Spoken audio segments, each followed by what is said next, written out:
Boa tarde a todos, meu nome é Cássio Siqueira, tenho sido professor de inglês nos últimos 7 anos e hoje vamos conversar um pouco sobre alienígenas e sua inserção no mundo da cultura pop.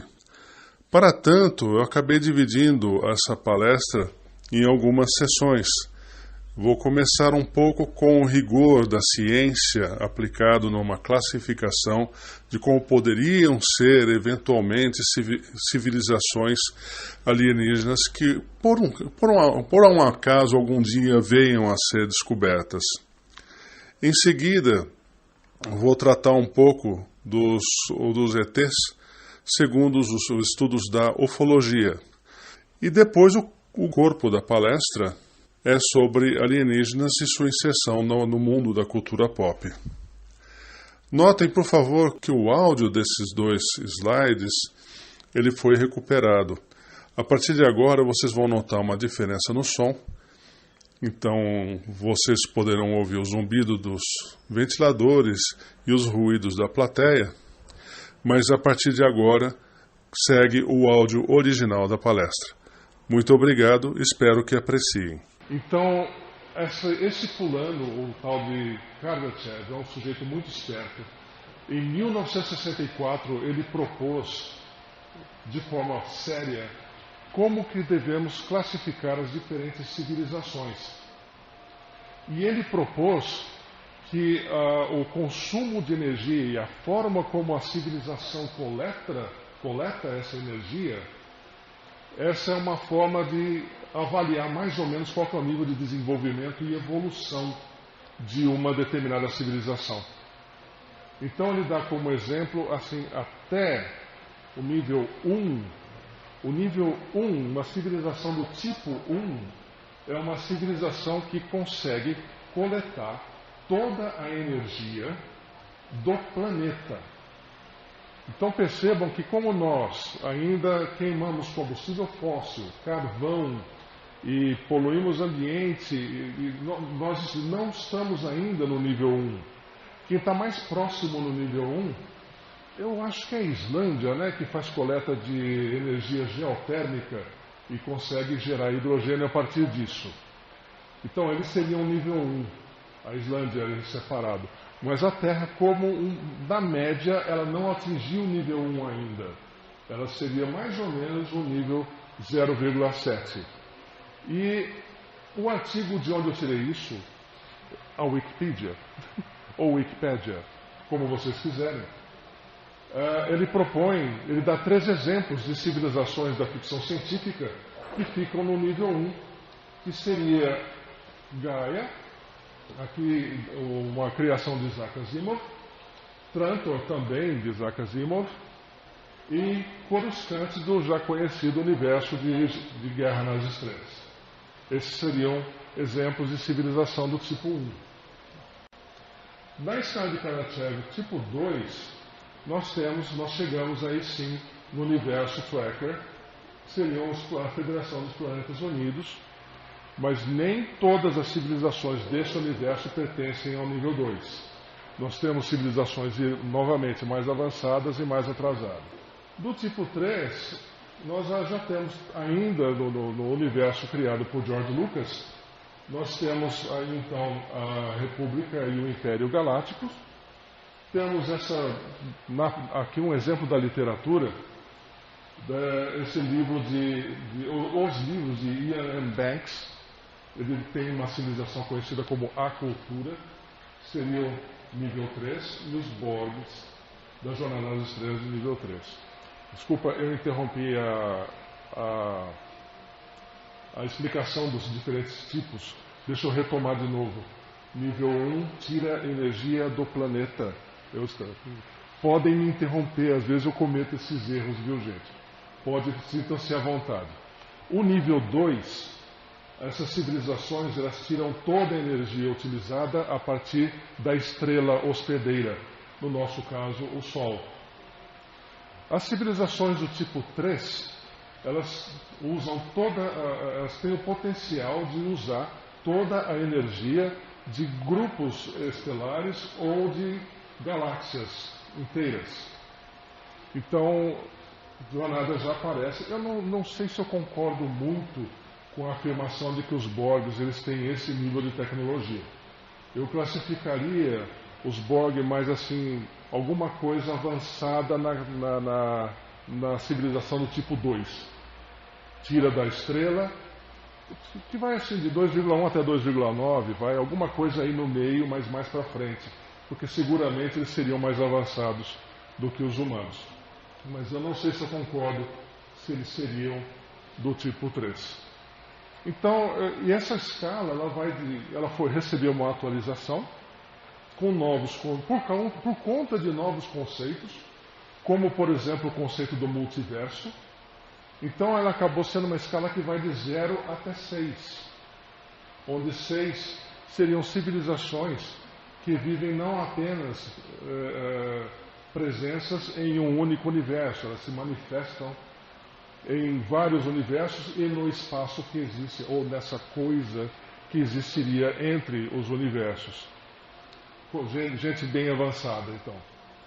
Então, assim, e temos um exemplo aqui do tipo 4, que no Gene Roddenberry contempla o Q contínuo, que seriam, de novo, aquelas civilizações capazes de extrair energia de um universo inteiro, o tipo 4. Temos o Q contínuo e várias civilizações de Stargate. Todos conhecem Stargate? Vale a pena, é bem divertido. Então está aqui a escala de Kardashev, alguma coisa que eu aprendi com o nosso amigo Mancini, aprendi no espaço aqui dentro. Então por isso que eu acho legal a troca de informações entre vocês nesse momento que a gente não está apenas exibindo filme ou fazendo as palestras. Muita gente séria ao redor do planeta vem se dedicando já há bastante tempo ao estudo de ufologia. E eu não vou entrar em todos os membros aqui, eu só quero apresentar algumas das raças, para quem não chegou a conhecer, do pessoal que teria catalogado algumas dessas raças ao longo do tempo. E esse aqui seria o primeiro e mais famoso exemplo, e aqui é onde eu vou tentar exercitar um pouco da minha habilidade manual, porque eu não tenho todas as informações aqui. Eu trouxe a minha colinha. Então eu vou pedir licença para vocês, eu vou ler um pouquinho aqui de quem são esses Greys, como é que funciona. É um artigo do Universo Intrigante. O website se chama Universo Intrigante. Eu acabei separando 5 raças. Só 10% das raças são catalogadas pela ufologia. Então esses são os mais famosos, aparecem com muita frequência em seriados como Arquivo X, por exemplo. Existem outros alienígenas em Arquivo X, mas esses seriam os de atuação mais marcante e continuada. Eles também são tão populares em termos de aparição que apenas nos Estados Unidos são responsáveis por cerca de 40% dos contatos reportados, dos contatos alienígenas reportados. Então, o texto diz assim: são também conhecidos como os cinzas de Roswell, ou Zeta reticulianos, e recebem esse nome por conta da cor da pele. Em geral, são definidos como seres assexuados, de cabeça alargada, olhos grandes e negros, e pele com uma tonalidade suave de cinza. De acordo com ufólogos, há 2 raças de Greys que visitam a Terra. Seriam os mais altos, de cerca de 2 metros de altura, mais inteligentes e que seriam responsáveis pela articulação dos experimentos científicos que eles acabam executando em humanos. E tem a parte operacional. São como eles, mas tem cerca de 1 metro, 1,5 metros de altura. Estão arrastando um piano lá fora, nada demais. Tem cerca de 1 metro, 1,5 metros de altura e seriam responsáveis pela parte operacional. Então os Greys tem essa divisão entre eles. Vamos para o segundo. Os nórdicos. seriam muito parecidos com humanos, mas com algumas diferenças de fisiologia. Teriam evoluído em planetas extremamente secos e, em decorrência disso e dessa evolução, teriam uma capacidade pulmonar superior à dos humanos. O seu coração ficaria onde fica o fígado dos humanos. Bate a 240 batimentos por segundo, mais ou menos, por minuto, mais ou menos. Desculpe, Renata. Renata trabalha com saúde, não iria me permitir cometer um erro desses. Uma informação esquisita para mim, que eu não consigo entender, mas eu vou ler assim mesmo. Seus olhos seriam protegidos por pálpebras internas que lhes permite enxergar uma faixa ultravioleta do espectro. Vocês me desculpem, eu não consigo entender isso. Uma pálpebra interna e você, como se fosse um filtro. Tá bom. Possuiriam 28 dentes, não teriam molares. Sua cabeça é um pouco mais alongada. O que, segundo alguns estudiosos, alguns ufólogos, meio que explicaria a ocorrência de algumas culturas ao redor do globo que enfaixam as cabeças das crianças, tentando causar uma deformação ao longo do seu crescimento, de forma que essas cabeças fiquem mais alongadas. Acontecia com egípcios, e tem muitas culturas contemporâneas onde isso ainda acontece, ainda hoje. Eu tenho uma foto. Eu não pude pôr a foto. Nós estamos vivendo tempos um pouco foto contemporânea hoje, de civilização que acontece isso hoje. É que a foto, a moça está sem camisa, e eu posso ferir suscetibilidades do pessoal que libera o espaço aqui para a gente. Não pode postar foto de moça sem camisa das nossas apresentações. Então seria a influência dos nórdicos, que, aliás, no relacionamento com os humanos, eles buscam nos ajudar, ao contrário dos Greys, que nos usam apenas para efetuar experimentos. Pleiadianos. Aqui. Humanoides, rosto formato oval, olhos expressivos, cabelos muito brancos ou às vezes sem cabelo. Essa espécie aqui também vem numa tentativa viria numa tentativa de ajudar a raça humana. Gostam de beleza, harmonia, todas as formas de arte, e seus propósitos que não visam o amor próprio tendem ao auxílio da humanidade. Habitariam, hipoteticamente, a constelação das Pleiades e possuiriam uma ligação muito especial com os humanos. Segundo os estudiosos da ufologia, eles acreditam que esse é o estágio evolutivo que a humanidade alcançará em 10 mil anos. Uma amiga nossa, que também frequenta o nosso espaço, a Valéria Porra, que é bióloga, não é isso, Adriana? Bióloga, né? Ela discordaria muito, porque a tendência da raça humana, como um todo, é da miscigenação. Dificilmente, daqui a 10 mil anos, nós vamos ser loiros de olhos azuis. Dificilmente. Vai ser muito mais o perfil do brasileiro hoje. Ainda bem. O planeta tem sorte. Essa é uma das raças favoritas dos ufólogos, os reptilianos. Eles não se fala muito aqui dos reptilianos. Tem um parágrafo bem curto. Diz assim: também chamados de povo lagarto, dracones, saurians ou reptoides, supostamente estariam... Adoro, teorias da conspiração, é maravilha isso aqui. Supostamente estariam no controle de instituições importantes do nosso planeta. Pertenceriam ao sistema estelar Alpha Draconis. O que me leva a uma pergunta: será que no sistema Alpha Draconis eles se referem ao nosso sistema como Alpha Humanos? É uma bobagem. Vocês vão ver isso bastante ligado várias vezes com teorias de conspiração.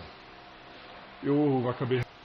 E por fim, a última raça que eu achei que valia a pena apresentar são os híbridos sirianos. E aqui acaba acontecendo uma área de imbricação, uma área comum entre a ufologia e um pouco do espiritismo, porque não necessariamente eles se apresentam em sua forma física. Também desejam a evolução da humanidade. Também desejam a evolução da humanidade e ajudar o despertar da consciência. Então, eu agradeço sua paciência nesse parênteses que eu fiz aqui, só para apresentar primeiro um conceito científico e depois o resultado de alguns anos de estudo de ufologia por meio do excelente material que o universo intrigante oferece pela internet. Vou dar continuidade da palestra, agora sim, entrando na parte de ficção, na parte que me é mais familiar. E aqui eu acabei dividindo mais ou menos de acordo com a escala de Kardashev. Então, dentro desse universo, tanto de Star Trek, como de Babylon 5, quanto de aquele seriado Buck Rogers, um pouco de Perdidos no Espaço, são aqueles alienígenas com quem nós acabamos travando interação, conhecimento, convivência. Né? E todos conhecem essa raça específica aqui? Alguém não conhece? Ah, sim, o Valmir não conhece. Obrigado, Valmir. Esse aqui é um Ferengi e é uma raça que tem um nível de evolução, de civilização semelhante ao que nós teríamos na época que está sendo século 24, isso. Mais ou menos compatível ao nível de evolução, mas eles são muito especializados, são muito focados em comércio. Então, assim, tem algumas características que eu acabei separando, que normalmente esse tipo de raças mostradas nesses episódios são pouco diferentes dos humanos, com mais ou menos o mesmo nível de desenvolvimento tecnológico. Tá. Um Klingon é bem diferente de um humano, mas ainda tem 2 braços, 2 pernas, uma cabeça e assim por diante. Então são um pouco diferentes nesse sentido. E apesar de serem alienígenas, o pessoal convencionou chamar de raças. Então o primeiro seriado que eu acabei colocando aí é o de Babylon 5. Nós temos aqui em cima, vamos ver se eu me lembro o nome de todos aqui. Esse aqui, que está vestindo essa armadura, é um sujeito, é uma raça que se chama Vorlon. Esses dois aqui pertencem à mesma raça, são Centauri. Esses dois aqui são Minbari. E esse aqui é um Nard. Nesse universo de Babylon 5, o relacionamento entre as raças é basicamente de negociação e de convivência. E o cruzamento, a produção de mestiços, vamos dizer assim, é muito difícil, não ocorre. Talvez a única exceção seria Minbari e humanos, o único cruzamento que daria certo. Continuando, nós temos aqui do universo de Star Trek, eu não vou lembrar de todos, vamos ver. Sim, no sentido horário, partindo de cima, a azul, nós temos uma Andoriana, uma Trio, um Cardassiano, um Klingon, uma Bajorana, uma humana, se não me engano já mestiça, né? Não é? Betazoide, muito obrigado. Um mestiço vulcano-terráqueo e, finalmente, o Ferengi. É bom ter colinha. Não ia saber todos de cabeça. Então, no universo de Star Trek, existe sim, com mais facilidade do que em alguns outros seriados, essa possibilidade de cruzamento de raças diferentes.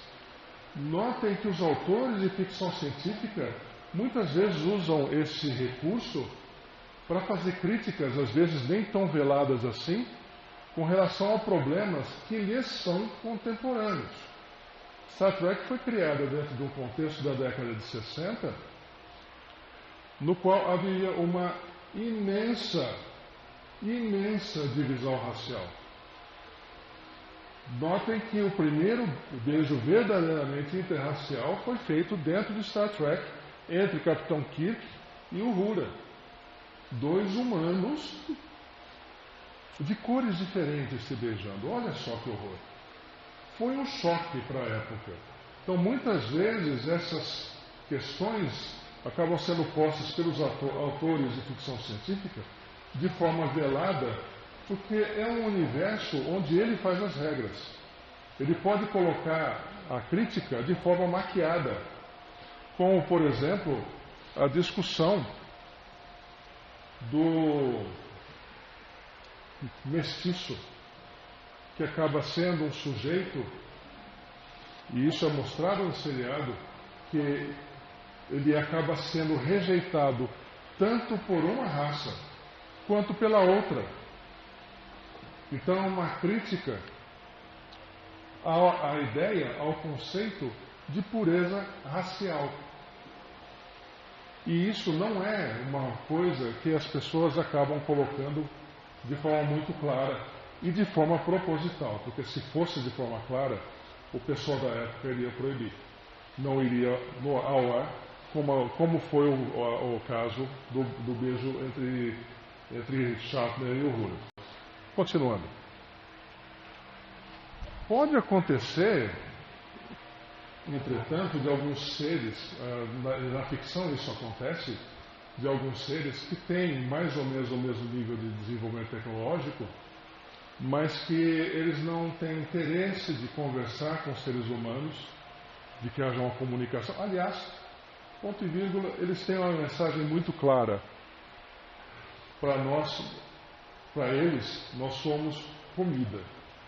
Ou talvez um pouco pior.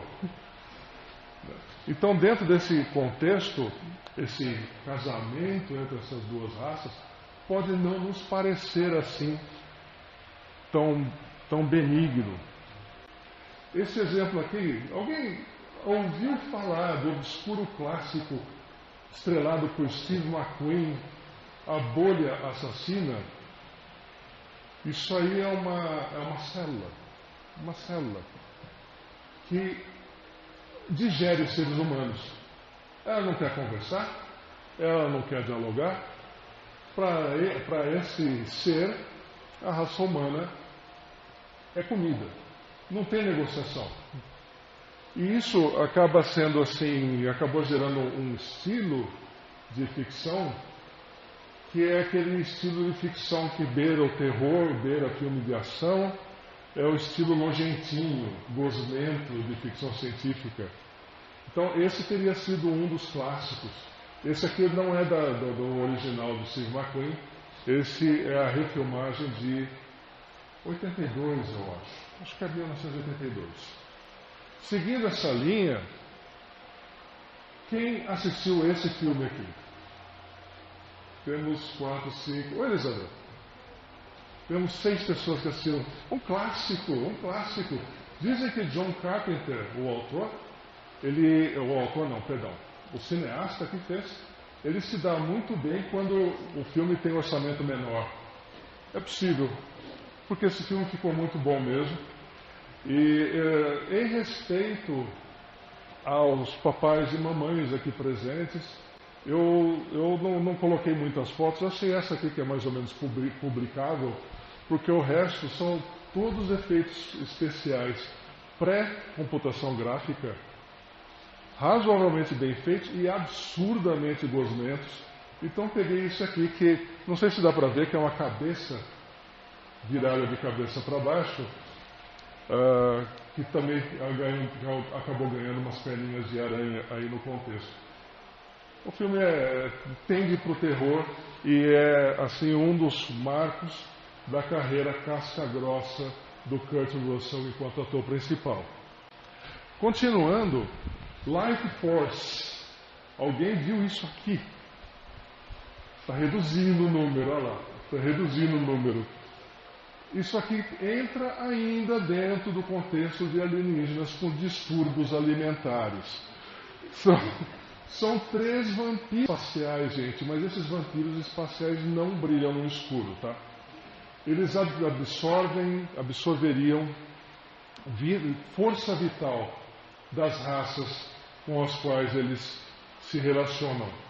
Para cada raça onde eles invadem o planeta, eles procuram saber qual que é o biotipo mais desejável. Então são 2 machos e uma fêmea. A fêmea fica lindíssima, extremamente atraente para aquela raça que eles estão invadindo. E a mesma coisa os machos. Esse filme conta com a curiosidade de contar com a participação de um papel de ponta de um tal, na época não tão conhecido ator shakespeariano, um tal de Patrick Stewart. Ele faz o responsável por uma instituição psiquiátrica que anda recebendo esse pessoal aqui. Vale muito pela curiosidade. Eu achei o ambiente, a atmosfera criada pelo filme, eu achei muito bem construída, apesar das limitações da tecnologia da época para se fazer filme. Continuando, tem Oblivion, um pouco mais novo. Então, Oblivion conta com Tom Cruise como ator principal, e é uma raça que não fica claro no filme se essa raça é uma inteligência artificial ou se essa raça envia sondas com inteligência artificial. Teriam vindo para o planeta Terra para roubar a nossa água. Então, o que me leva à especulação de 2 aspectos. Ou essa raça não é tão inteligente assim, porque tem muita água disponível nos anéis de Saturno, muito mais do que o nosso planeta pode suportar. Ou então ela não seria tão inteligente assim, porque estaria vindo para o planeta errado. Ou eles querem alguma coisa que está específica com relação à nossa água aqui, sei lá, sal, sei lá. De qualquer forma, é uma inteligência que não quer papo com a gente, eles só querem o recurso, eles só querem a água, como a maioria das outras aqui. Marte Ataca. Sim, eu achei esse aqui. Aquele é o Marvin, todos conhecem o Marvin, o marciano. A outra ali é o Pernalonga, o primeiro personagem trans e universalmente aceito no planeta todo. Mas, claro, eu tenho uma fonte um pouco mais decente. Esse é o personagem de Marte Ataca, também refilmagem. Eles não explicam nada. A gente fica constantemente, no filme todo, tentando entender, mas o que é que vocês querem? Não, talvez não seja, talvez seja uma mensagem de paz, veja, é só forma de expressão. Enquanto isso, estão matando a gente, dizendo paz, paz. Ou algo mais assim como aqui. Só isso. Eles querem exterminar a raça humana. Para mim, eles são iguais aos engenheiros do mundo do Alien. São iguais aos engenheiros. Só que com pegadinhas. Então são os engenheiros com bom humor. Continuando. Estou saindo dos filmes agora, entrando no videogame. O clássico Doom. Pode-se considerar alienígena. Tá bom, dentro do limite onde você pode enxergar invasores transdimensionais, fugidos do inferno marciano como ETs. De qualquer forma, a primeira edição desse joguinho é divertida para dedéu. Sugestão da minha amiga Adriana, o ET de Spielberg, o ET Gracinha, que pilota uma chaleira voadora em formato Art Nouveau, e que só mostra que tem poderes no final do filme. Ele também não conversa muito, né? Ele veio mais aqui querendo ajuda do que querendo ajudar. Mas isso talvez pudesse ser discutido numa eventual continuação. Tem o Alf. Estou vendo que mais gente assistiu esse seriado bobo do final da década de 90. Me parece que o único interesse real que ele tinha aqui no planeta Terra era gatinhos. Ele queria lanchar gatinhos. Parece que é isso. Enfim, E agora sim, houve o casamento correto. Gente, esse cara aqui é um incompreendido. Ele é um incompreendido. Ele é um romântico. Tudo o que ele deseja é levar você para um cantinho escuro e fazer bebês. É só o que ele quer. É um grande incompreendido, um grande injustiçado. Deixando de besteira, vamos continuar mais um pouquinho. Esse pessoal, se a gente estaria no universo 24, lá pelo nível 2 da escala Kardashev, esses sujeitos aqui estariam talvez um pouco ainda da escala 2, mas mais para frente. Talvez até um tipo de civilização até um pouco mais avançada, tipo 3. Porque tem muitas coisas que eles fazem que a nossa física não explica. Nos parecem poderes supremos, poderes quase divinos. Esse sujeito aqui, episódio 102, é o segundo episódio da 5ª temporada, se não me engano. Colinha é bom. Da segunda geração. Veio uma raça lá. Esse cara é um apaixonado. Ele achou uma humana. Se apaixonou perdidamente por ela. E enquanto vivia feliz com a sua eleita, o seu planeta foi invadido por uma raça muito violenta que exterminou o planeta inteiro e matou sua amada. Num único gesto de raiva, esse sujeito, de forma meio impensada, porque o que não se faz por amor, não é verdade? Ele exterminou 50 bilhões de seres no universo inteiro. Ele não matou apenas um Rusnok. Ele matou todos, em todos os lugares. E nesse único ato, ele superou não só Galactus dos quadrinhos, como também todas as matanças do Deus do Antigo Testamento juntos. É o maior homicida da ficção científica até agora. Ele que detém o recorde. Então grandes poderes trazem grandes responsabilidades. Esses caras, esses que nesses universos de Star Trek se apresentam como raças com quem conversamos. Normalmente eles são pensados pelos autores, eles são pensados mais ou menos à imagem humana. Como eu já disse, eles possuem poderes e habilidades que a ciência de hoje não explica. Oferecem ajuda, e muitas vezes não pedem nada em troca. São meio defensores da humanidade, mas, gente, tem exceções, tá? Então, a primeira... Eu tenho que apontar para lá, não para cá. A primeira exceção é esse sujeito aí. O quê? Que numa série quase interminável de colóquios com Jean-Luc Picard, ele quer a todo momento a prova de que a humanidade merece existir. É um questionador. E, de novo, os autores, os roteiristas, eles colocam isso de forma proposital. O que é que nós estamos fazendo enquanto raça para merecermos a existência? E esse cara é a ponta do iceberg dessa crítica não tão velada assim que os roteiristas se colocam. Continuando aqui, os defensores, temos, claro, essa raça alienígena de quem muita gente gosta, os Transformers, vieram para cá e tá bom, gostei do povo humano aqui, legal, vou tentar ajudar, vou defender vocês. Nem sempre pagamos com a mesma moeda. Tem o kryptoniano, o escoteiro. Por mais alienígena que ele seja, toda a educação que ele recebeu é a educação tradicional, judaico-cristã, ocidental, do interior dos Estados Unidos. Por isso que até em suas cores ele defende as cores da bandeira americana.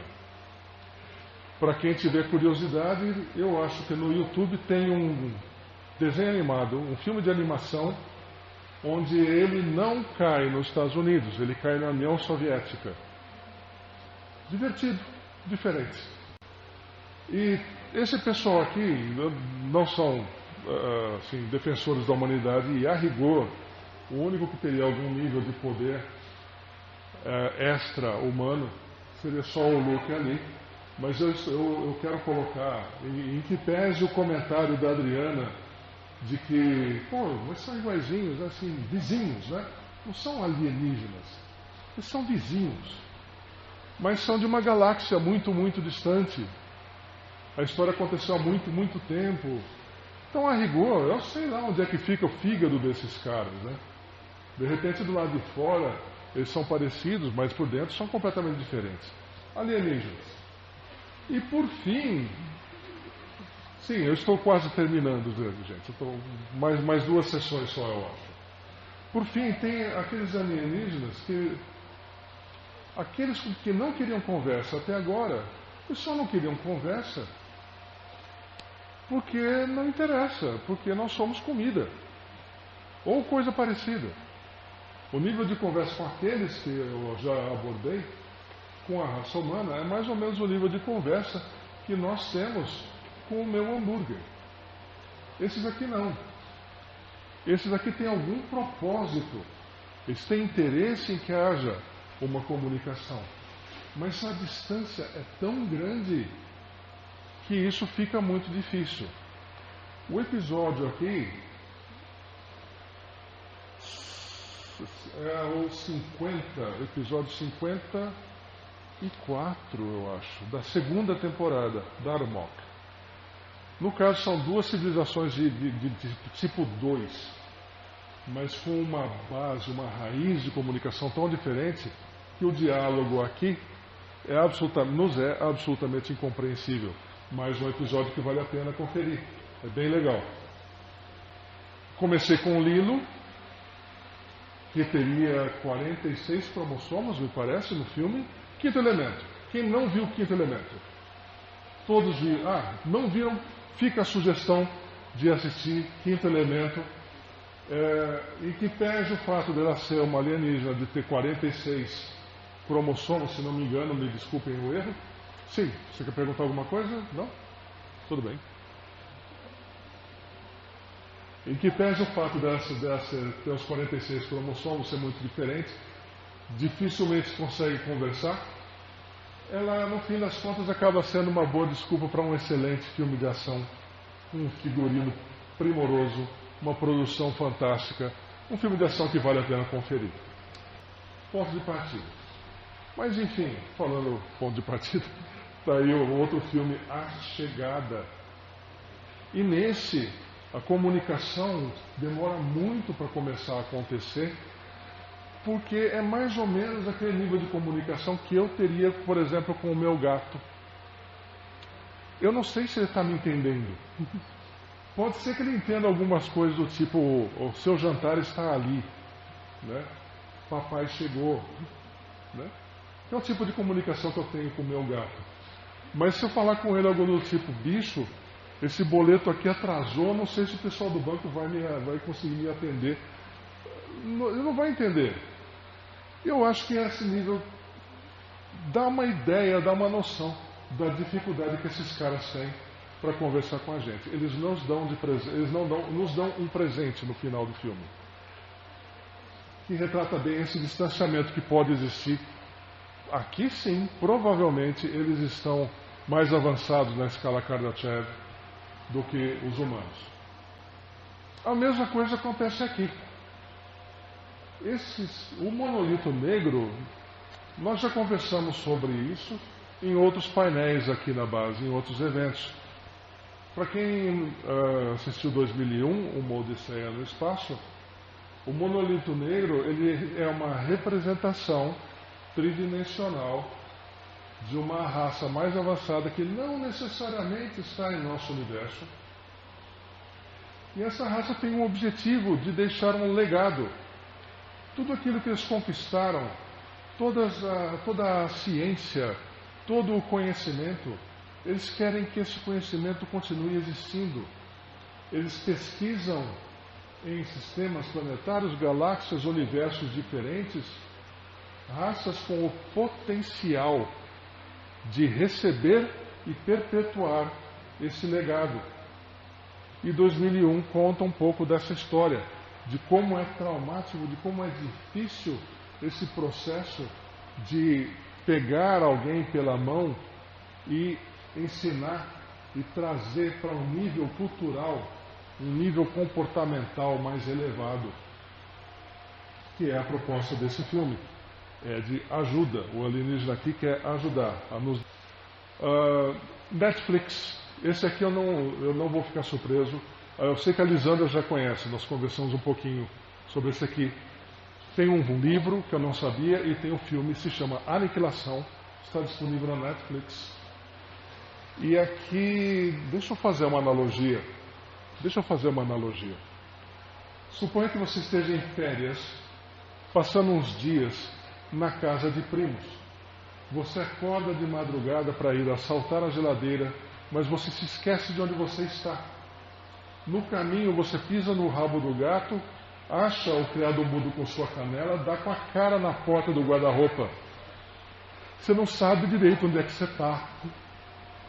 Esse cara, ele encontrou o planeta Terra, ele está procurando desesperadamente uma forma de se manifestar na terceira dimensão. Porque além de alienígena, ele é extradimensional. Então, no meio do processo, ele acaba pisando no rabo de vários gatos, acaba dando caneladas e acidentes acontecem. O filme deixa em aberto, entretanto, se no final esse alienígena veio buscando ajudar, ou simplesmente se manifestar, ou se essa manifestação vai ter consequências ruins ou boas para qualquer coisa da terceira dimensão. Por isso do nome Aniquilação. Recomendo, é um bom filme. Eu gostei bastante da proposta. Estou querendo ler o livro agora. E por fim, trago da literatura de um gênero um tanto diferente. Ele vem sendo considerado cada vez mais um clássico, não a criatura, mas o autor. O autor é H.P. Lovecraft. E essa criatura, eu vou pedir perdão pelo sotaque, eu vou falar o nome, mas a ideia é que seja um nome difícil de falar. O nome é Cthulhu, com C na frente. Cthulhu. Eu não sei se eu estou acertando, mas enfim. Ele existe além do nosso universo. Ele já existiria antes da criação do nosso universo. E ele teria o propósito da restauração do ambiente original que ele está acostumado, que é o caos. Ele odeia a ordem. E por algum motivo esquisito, a sua manifestação em terceira dimensão, a possibilidade acontece aqui no planeta Terra. Então ele vem aqui mesmo, é para bagunçar. Veio para bagunçar. Enfim, esse aqui eu acho que é o último que eu queria colocar. Então, concluindo, todos os personagens aqui, exceção daqueles que eu conversei um pouquinho no começo da ufologia, que é um assunto que eu desconheço, mas eu trouxe os alienígenas da ufologia para trazer alguns para vocês, mas é um assunto que eu desconheço. Então, a exceção desses, todos esses são criação humana. Cada um deles, os autores, tem um objetivo na sua criação. Esse objetivo pode ser da transmissão de uma mensagem humana, pode vir de encontro aos desejos de uma realização de uma crítica velada, porque nem sempre uma crítica aberta vai ser bem reconhecida ou bem aceita.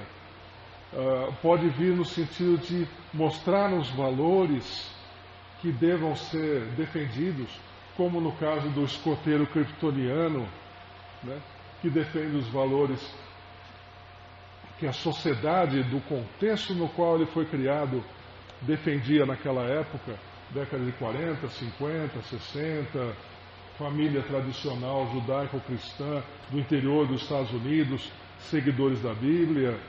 ou dentro de um contexto do alien, que é um predador que elimina o que vê pela frente apenas porque faz parte da sua natureza.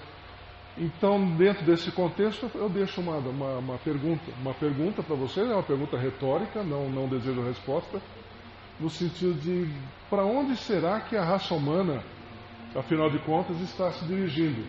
Será que, se eu pegar como exemplo esses dois extremos, o super-homem, ou se eu pegar o outro extremo, o alien, o xenomorfo, para que lado será que que a nossa manifestação está aparecendo mais compatível? Do lado do super-homem ou do lado do xenomorfo? Fica a pergunta. E eu deixo, então, a partir daqui, o espaço aberto para perguntas, dores, manifestações, complexos e o que vocês desejarem. Alguma pergunta? Tudo bem? Sim, por favor.